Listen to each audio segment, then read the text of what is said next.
Hello my dear student, today we are talking about this NLM problem. ठीक है ना। अब देखो यहाँ पर क्वेश्चन में दे रखा अपन को, consider the surface are smooth. ये जो सरफेस है ना, सरफेस अपन को स्मूथ दे रखी है। ठीक है ना। अपन को फाइंड क्या करना, find the normal reaction between the blocks. कैसे फाइंड करेंगे, सिंपल मेथड बताऊंगा किस तरह से करेंगे। अपन को क्या पता है कि इसके बीच नॉर्मल क्या लग रहा है। ठीक है ना, वो अपन को फाइंड करना है। ठीक है, तो अपन सबसे पहले क्या कर सकते हैं कि देखो क्वेश्चन आया, मैं किस तरह से सॉल्व करूँ इसको। मैं क्या कर सकता हूँ, मेरे को पता है कि ये पूरा मेरे पास एक सिस्टम मान लेता हूँ मैं इसको। ये पूरा है ना, ये पूरे को सिस्टम ही मान लेता हूँ मैं। तो मेरा टोटल मास क्या होगा, सिस्टम का मास मेरे पास आ गया m1 plus m2 plus m3। मेरे पास ये मास आ गया, टोटल मास इतना है। अब मेरे को पता है कि न्यूटन का यहाँ पर देखो फर्स्ट लॉ ये बोलता है कि जब भी एक्सटर्नल फोर्स न लगे ना किसी पर, तब तक ये बॉडी एक्सेलरेट नहीं करेगी। तो यहाँ पर एक एक्सटर्नल फोर्स लग रहा है। इसका मतलब ये हुआ कि यहाँ पर एक्सटर्नल फोर्स एक ही लग रहा है, यहाँ पर F। अपन जानते हैं न्यूटन के सेकंड लॉ से force equal to mass into acceleration होता है। तो यहाँ पर फोर्स ये लग रहा है और पूरे सिस्टम का मास ये है, तो मैं एक्सेलरेशन फाइंड कर सकता हूँ यहाँ पर। ठीक है, तो मेरा एक्सेलरेशन आ जाएगा किस तरह से, फोर्स मेरे को दे रखा है F दे रखा है। F इक्वल टू मास क्या है, टोटल मास सिस्टम का आएगा, क्योंकि सिस्टम पर एक ही फोर्स लग रहा है F। मास कितना, m1 plus m2 plus m3।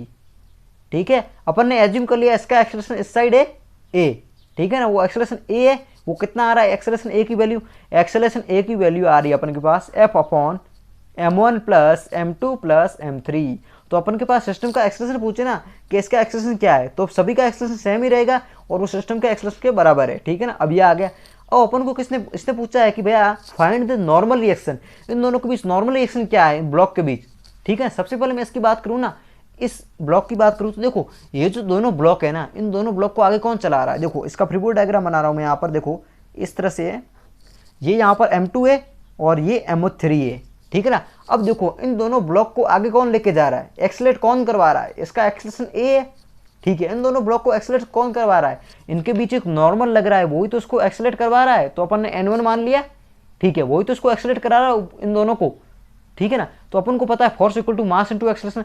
इन दोनों पर अब इन दोनों को सिस्टम मान लेंगे। इन दोनों पर फोर्स क्या लग रहा है, n1 लग रहा है, जो कि नॉर्मल रिएक्शन है इन दोनों के बीच की। ठीक है ना, तो नेट फोर्स इक्वल टू क्या होगा, मास। अब टोटल मास क्या है दोनों का अपन के पास, मास है m2 प्लस m3 है। सिस्टम का मास लेंगे हमेशा ध्यान रखना। ठीक है ना, मास इतना है और एक्सेलरेशन कितना है अपन को फाइंड करना है। देखो एक्सेलरेशन अपन को दे रखा, सॉरी ये देखो सिस्टम का जो एक्सेलरेशन है, इन दोनों ब्लॉक का एक्सेलरेशन सेम ही रहेगा। वो एक्सेलरेशन कितना है, a, वो कितना है, ये रहा। ठीक है, सिंपली पुट कर देंगे एक्सेलरेशन की वैल्यू यहाँ पर, तो अपन के पास नॉर्मल रिएक्शन आ जाएगा n1 की वैल्यू, वो कितनी आएगी यहाँ पर m2 प्लस m3 मल्टीप्लाई ये नॉर्मल रिएक्शन में यहाँ पर देखो F upon m1 plus m2 plus m3। तो अपन के पास देखो नॉर्मल रिएक्शन आ गई। ये नॉर्मल रिएक्शन किसके बीच है, m1 और m2 ब्लॉक के बीच। नॉर्मल रिएक्शन n1 कितनी है, m2 plus m3 F upon. ठीक है, और अपन बात करते हैं यहाँ पर m2 और m3 की वजह नॉर्मल रिएक्शन क्या है। तो देखो एक आप चीज सोचो कि यहाँ पर देखो इमेजिन करो, देखो m3 ब्लॉक है ना, इसको एक्सेलरेट कौन करवा रहा है, इन दोनों के बीच नॉर्मल लग रहा है, वही तो इसको एक्सेलरेट करवा रहा है।